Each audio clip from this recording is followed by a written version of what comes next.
Alright, so if you use ProSelect like I do in-person ordering, or even if you do a screen sharing ordering session, which really does make life so much easier than trying to explain wall galleries via online sales. It's just so much easier when you can talk about them with your clients.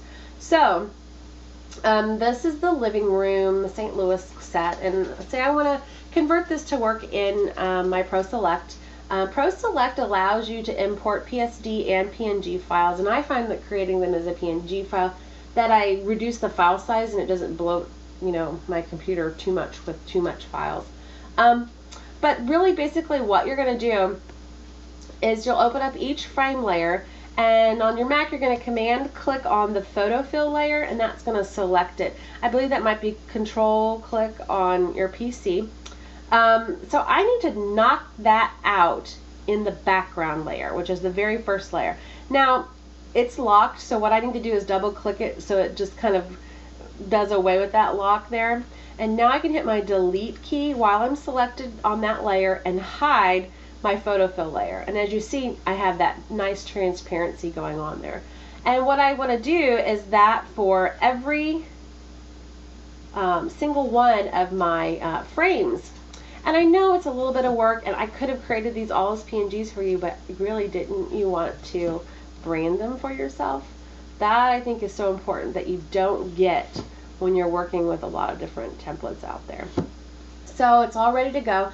My other thing is I believe in taking the pricing off if I'm going to put it in ProSelect. I don't want that in front of their faces. I want to sell them the layout, and then we talk pricing. It's all about getting them sold on what they really love. So now that everything is you know, ready to import into ProSelect, maybe you want to move something around first. The next thing I would do is do a save as, and I'm going to come down here and select the file extension format as a PNG file. So it should be the same file as my PSD. So save a copy of your PSD file and then save a copy of it as a PNG file. And then I choose none, and that's going to save that PNG file. So when I open that up now, all those little areas are blocked out and I only have one layer. And my file size is going to be considerably lower. Let's see, we have, for this one, we're at 270K. Whoops, hold on, I'm going to open it. Versus 5.3 megabytes. It just saves you a whole lot of space. So I recommend doing that. So the next thing I'm going to do is open up ProSelect. And what I need to do is create a new group for my template. So under the templates menu here, you'll come under Edit Template Groups. Choose one of their blank templates and name it. And we're going to call this Sample Wall Group. And I'm going to hit Save. And then I hit OK. And then I come up under Template and Edit Templates. And remember, once you do this once, you don't have to do it again. They're already all saved in here for you. I'm going to choose my template group as my sample wall group. And then I come down here and hit the plus sign.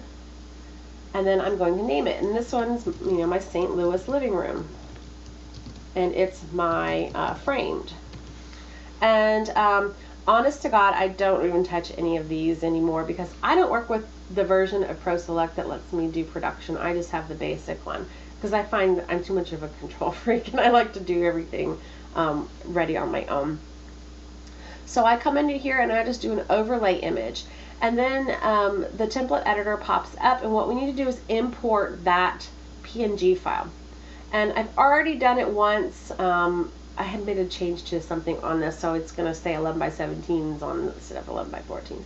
But really what you do is you'll just hit the plus sign. You're going to come in and you're going to locate your PNG file here, and you're going to hit open, and I've already done it. So once I do that, I just say copy the file to the resource, or I click on this first, and then I come in and add and import that particular template. So now if I want to use that one, I just hit select. And then it's going to look like this. Pretty basic. So what I want to do is come down here and click on Show Overlay Mask. And then I change my snap to grid to 0.05. I need my grid to not be so snappy, so I need a little bit more control. And the first thing I do is I just come in and I in case the area that I want my picture to show, click on the plus sign, and I'm going to do that for each of these openings, like this.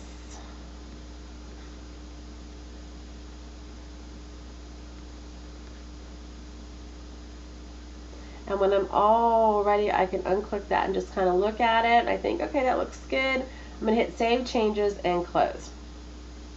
Now, let's just open up this collections test. And in my layouts, I now have, like my sample here. I'm in front of my clients and I can go, oh, you like this one in the lookbook? Okay, so let's just drag and drop these images that you really like into the template and give you an idea of what that could look like on your wall.